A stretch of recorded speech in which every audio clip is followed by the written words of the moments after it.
Bonsoir à tous les amis de l'émission L'œil de l'Église. Soyez les bienvenus dans notre 15e séance sur le principe de la bonne gérance ou encore leadership management.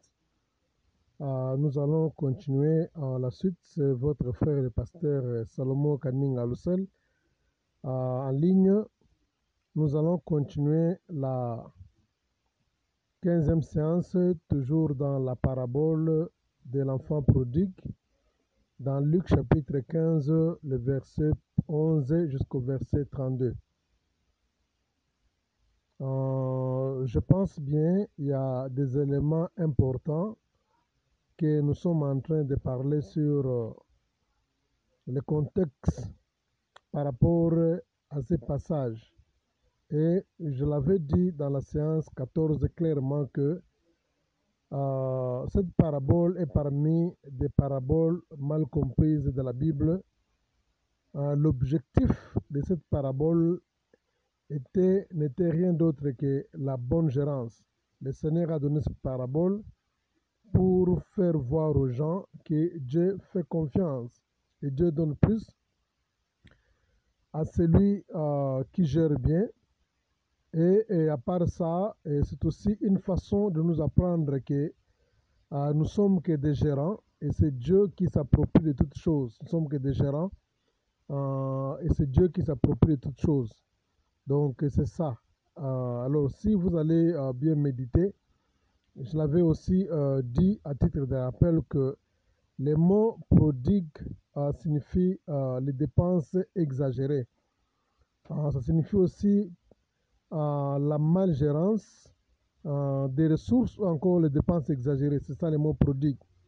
Alors si vous allez bien comparer avec l'histoire d'Adam et Ève, vous allez vous rendre compte que c'est presque le même contexte avec l'enfant prodigue parce que les deux, c'est-à-dire le couple, a mal géré les ressources que Dieu leur avait confiées.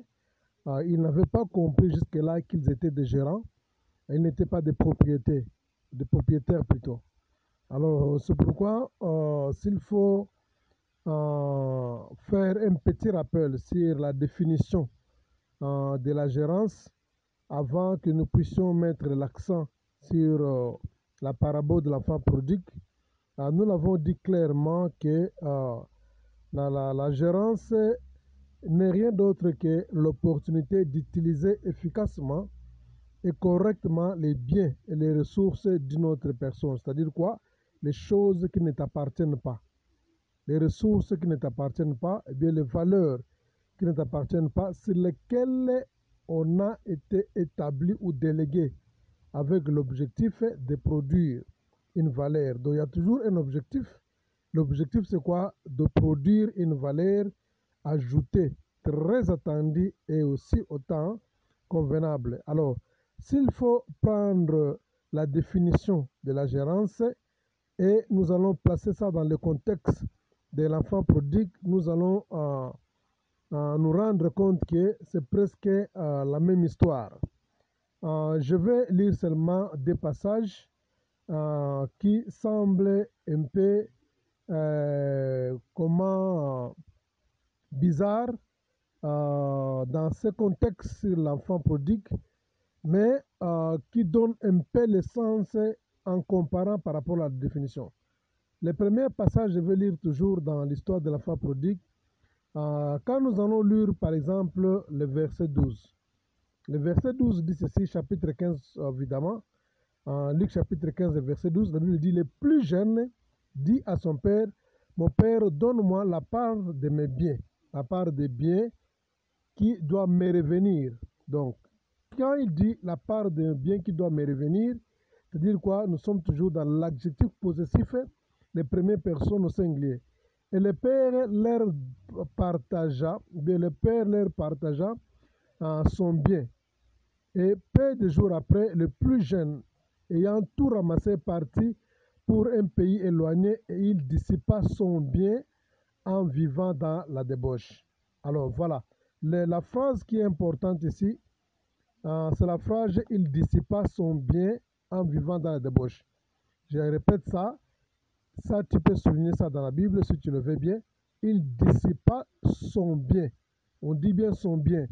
Quand on parle, il dissipa son bien, c'est-à-dire quoi? C'est l'adjectif possessif fait au troisième personne du singulier. On dit il dissipa son bien en vivant dans la débauche. Les biens que l'enfant prodigue avait dissipés, c'est ses propres biens. Selon ce passage, c'est ses propres biens. C'est pourquoi ici, on est en train d'attribuer l'adjectif possessif comme cela étant ses propres biens. Maintenant, contrairement, si nous allons descendre en bas, toujours nous sommes dans la même parabole, dans le même chapitre aussi, 15. Maintenant, nous allons lire le verset 30. Le verset 30 donne encore une autre version. Lisez bien. Le verset 30 dit ceci. Quand ton fils est arrivé, ça c'est l'aîné qui se plaint auprès de leur père. Qu'est-ce qu'il dit? Quand ton fils est arrivé, celui qui a mangé ton bien avec des prostituées, c'est pour lui que tu as tué les veaux gras.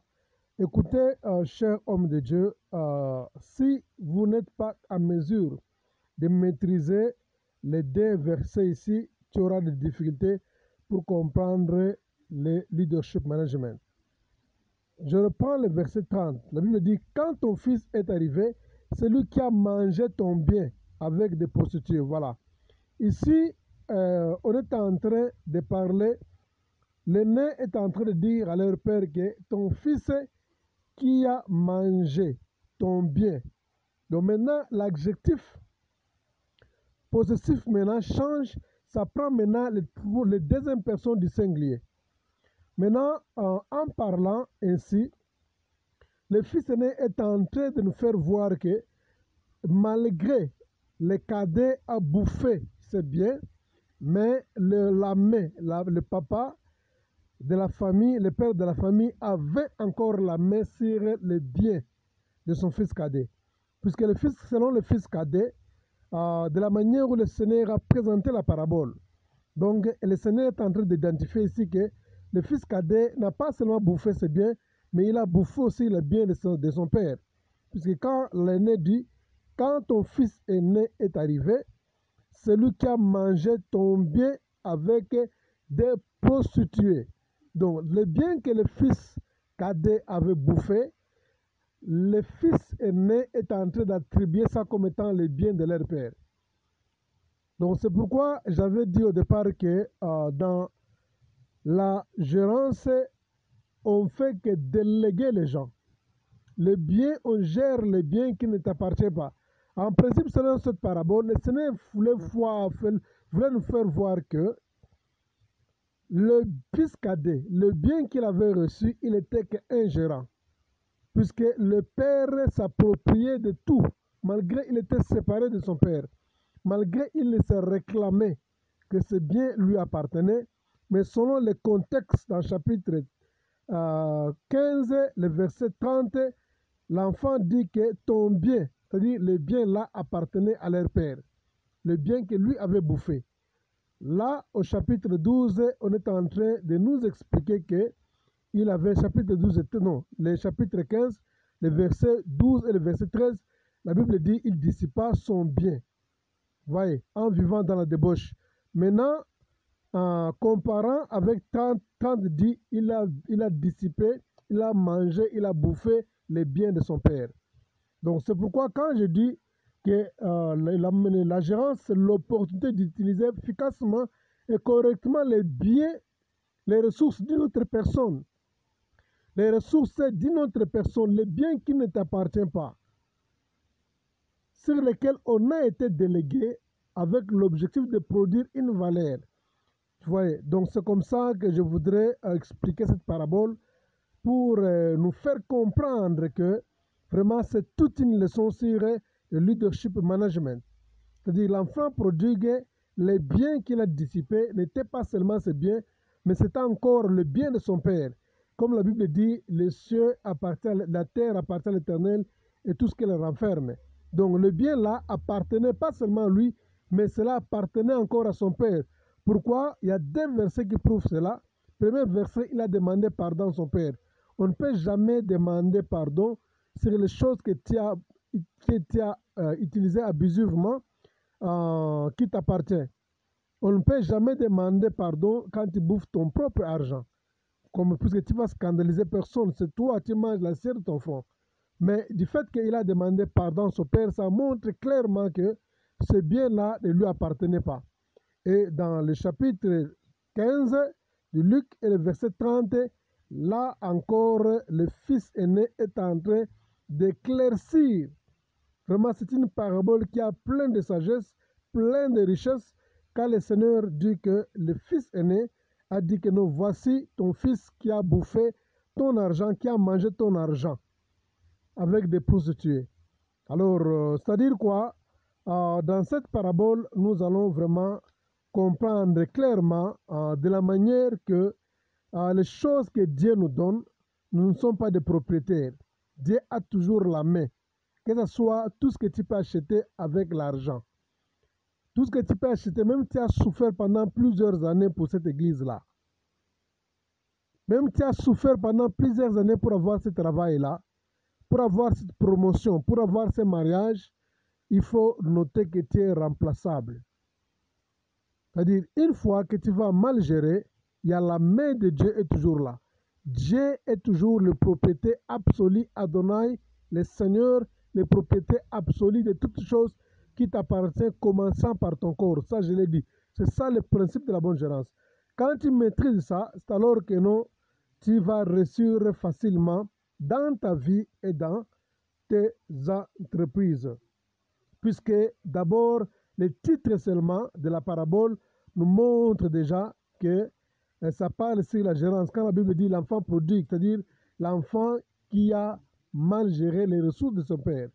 Donc vérifiez avec moi ensemble dans le dictionnaire, vous allez comprendre que prodigue signifie les dépenses exagérées ou bien la malgérance, tu vois, des ressources. C'est ça qu'on appelle l'enfant prodigue. Donc à partir du titre déjà, on comprend clairement que ça parle sur la gérance. Donc la parabole a été donnée avec l'objectif d'une personne qui va mal gérer les ressources de Dieu et qui va perdre complètement sa confiance et qui aura un très mauvais sort.